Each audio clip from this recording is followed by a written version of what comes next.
Hey, it's Laura Raposa from the Boston Herald's Inside Track. We are out on the town with the town here at Fenway Park. My goodness.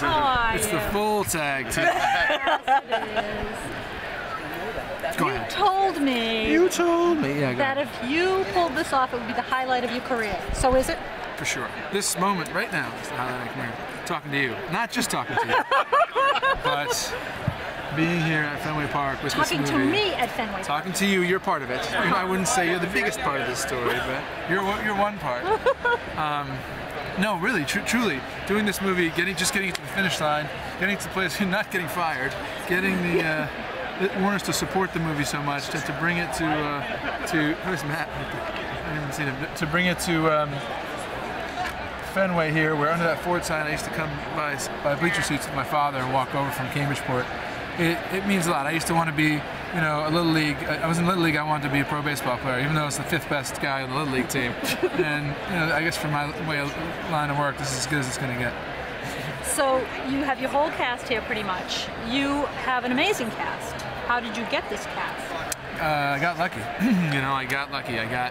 John Hamm said yes, just on all arc. I think I said, look, I want to make your guy feel like a hero. He's got to be understandable. He's got to be the antagonist that people get and root for. What about Titus? Titus. Thank God somebody asked me about Titus. Titus is at home like, I knew it! See? They love me! Titus I knew. Titus understands the area. Titus gets like the story, He knows J. Giannone. And this is a movie about Titus Welliver and J. Giannone. Yes. And Titus I told him, if you shave that mustache off, I will hire you again. And he did. Blake's awesome. She does something really different. She done before. There's Chris Cooper, who's amazing, who came down and shot in Walpole. I never, people, I always thought if you ended up in Walpole, that would be a terrible thing. It's my one day where it was really a good thing. And Jeremy, who's incredible for Hurt Locker, and I just was very, very lucky across the board. Pete Postlethwaite, fabulous. I have a question. You changed the ending from the book. I'm not going to say how you changed it, but you know how you changed it. Oh, I do. I know how I changed it. Would you like it better? No. She told everybody in the theater, I want you to know. I can't believe that. It's on the DVD. The other ending's on the DVD. Is it really? So But it didn't test well, why don't you get yourself a Blu-ray player? You know where they get those? You get a Blu-ray player, You know where to get one off the back of the truck, baby. Sears. Go on to Sears, get yourself a Blu-ray, plug it into your Sears, plug something in. It's not about testing. No, it didn't test. It's just a question of, there's 2 hours and 50 minutes is this cut. So it's got a bunch of stuff that's not in the movie. It's not a finished, it's a different ending, but not wholly. You go through it, you make a movie, you go through a lot of different iterations, and I made the one that I thought would work the best. I'm sure you'll disagree with me, and I look forward to it. But I love you. And you'll disagree with me with like an abbreviated, shots. Can I ask a question? Come down. Can I ask a question? Do you think Hollywood will ever get sick of Boston? I hope not. Boston will get sick of Hollywood before Hollywood gets sick of Boston, for sure. But I want you to know that I love Boston, and that this movie is about somebody who's just who cares about this place, who grew up here, whom it means a lot, even though it's full of all different kinds of people with all different kinds of ideas, and wanted to showcase some of that. I do not think that, and I do not mean to intimate, as the card at the end of the movie shows, that I think Charlestown is full of bank robbers, or that Dorchester is full of bad people, or South Boston is full of math geniuses.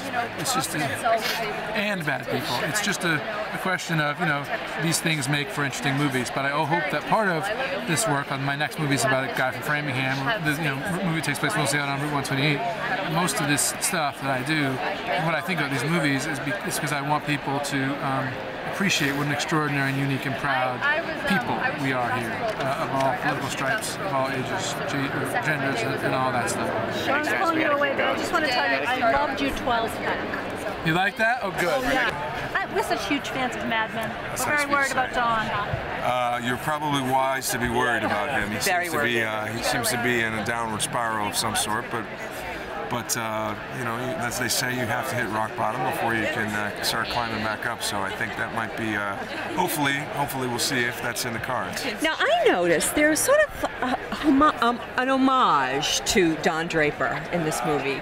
You're sitting in your office, your FBI office, and you pour a drink and you sit down, and I said, "Oh my God, it's Don Draper."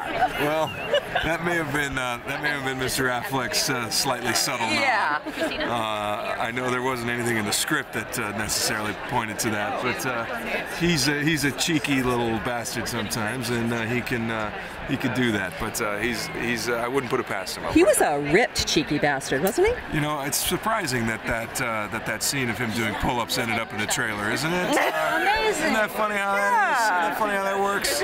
How long did it take you to grow your beard? How long did it take me to grow it? Well, we finished shooting here in November, I guess, and I think I had it pretty grown out by January, so I don't know, a month or so. It was just me being lazy, honestly. And your 5 o'clock shadow for the town. Oh, that was a kind of a daily deal. We just made sure that we had to maintain the proper length and that it didn't get too long. So that was great. The whole time I was here, I didn't have to shave. It was fantastic. Are you going to return to 30 Rock with your hooks? Well, I don't know about the hooks, but I'm definitely coming back for the live episode. Oh, good. I was actually talking with Matt, who will also be on the live episode, and I'm looking forward to it. It's going to be very exciting. So are we. Yeah.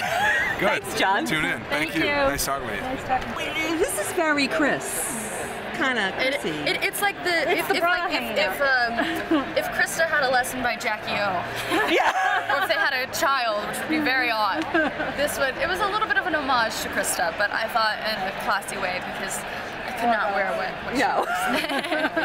But I have to say that I think you took up the entire makeup budget of the movie for Krista. Yeah, it was really important to me. I spent a lot of time speaking to the makeup artist beforehand because, you know, I felt like a lot of the women I was seeing, it's like their mask, you know, and she's a mother from Boston, you know, she's a drug mule, she's a drug addict, and, you know, she puts on her mask, it's her shield, she puts it on every night, she goes out, parties, comes home, passes out, and gets up the next morning, takes care of the baby, goes straight to work, puts on a little more powder and a little more eyeliner, and leaves. And I think that tells so much about the character when you see that face, when you see that makeup that looks slept in.